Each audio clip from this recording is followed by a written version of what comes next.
ഞങ്ങൾ second round ആയിക്കോട്ടെ, ഞങ്ങൾ സെറ്റാവും, താളം കണ്ടെത്തും. നിങ്ങൾ എന്ത് സെറ്റാവുന്നതായി പറയുന്നത്? നമ്മൾ ഹാർട്ടിന്റെ കണ്ടുപിടി, ഹാർട്ടിക്ക് പണി തുടങ്ങി കഴിഞ്ഞു. അത് ചെറിയ ടീമല്ലേ. അപ്പൊ നിങ്ങളോ? അങ്ങനെ ആരെയും വില കുറിച്ച് കാണാൻ പറ്റുന്നില്ല. അവരൊക്കെ യോഗ്യത റൗണ്ട് കഴിഞ്ഞിട്ട് വന്നതാ. നിങ്ങൾ കഴിഞ്ഞ ലോകകപ്പിൽ സൗദിയുടെ എഴുന്നേൽ പൊട്ടിയില്ലേ? ലാസ്റ്റ് വേൾഡ് കപ്പ് അടിച്ചാരാ? അതാ ഞാൻ പറഞ്ഞത്, ആരെങ്ങനെ വില കുറച്ച് കാണാൻ പറ്റില്ലെന്ന്. എന്തായിട്ട് ഇവിടെ പ്രശ്നം? നമ്മൾ ഫുട്ബോളിനെ കുറിച്ച് ഡിസ്കസ് ചെയ്യും അവിടെ. ലോകകപ്പിനെ സംസാരിക്കല്ലേ? ഞാൻ വിചാരിച്ചു നിങ്ങൾ തല്ലുപിടിക്കണേണ്. എന്തിന്? നിങ്ങളിങ്ങനെ ബ്രസീലിൻ്റെയും അർജന്റീനയുടെയും ജേഴ്സിയും ഇട്ട് നാട് നിങ്ങൾ ഫ്ലെക്സും വെച്ച് ഇങ്ങനെ നടന്നു. ആ കാശ് വല്ല പാവപ്പെട്ടവർക്ക് കൊടുത്തൂടെ? ഇവിടെ ഇന്ത്യ വരെ ഫുട്ബോൾ കളിക്കണില്ല. അപ്പോഴാണ് അവരൊരു വേറെ പണിയൊന്നുമില്ല ഫുട്ബോൾ. ചേട്ടാ ഒന്ന് വന്നേ. എന്താ പോയി? ചേട്ടാ സിനിമയെ കാണാറുണ്ടോ? കാണാറുണ്ടല്ലോ. ഏതൊക്കെ ഭാഷയിൽ കാണും? ഇതിപ്പോൾ തമിഴ്, ഹിന്ദി, മലയാളം, കൊറിയൻ, ഇംഗ്ലീഷ് കാണാറില്ലേ? കാണാറുണ്ടല്ലോ.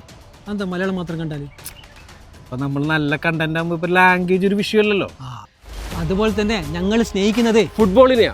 അത് ഏത് രാജ്യം നല്ല രീതിയിൽ കളിച്ചാൽ, ഏത് കളിക്കാരനാലും ഞങ്ങൾ സപ്പോർട്ട് ചെയ്യും, ഫ്ലെക്സും വെക്കും. അത് ഞങ്ങളെ സ്പോർട്സ്മാൻ സ്പിരിറ്റ് ആണ്. മനസ്സിലായ?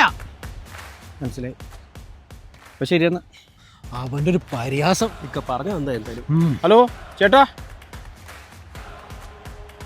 Kylian Mbappé, Haaland, Harry Kane, Vinicius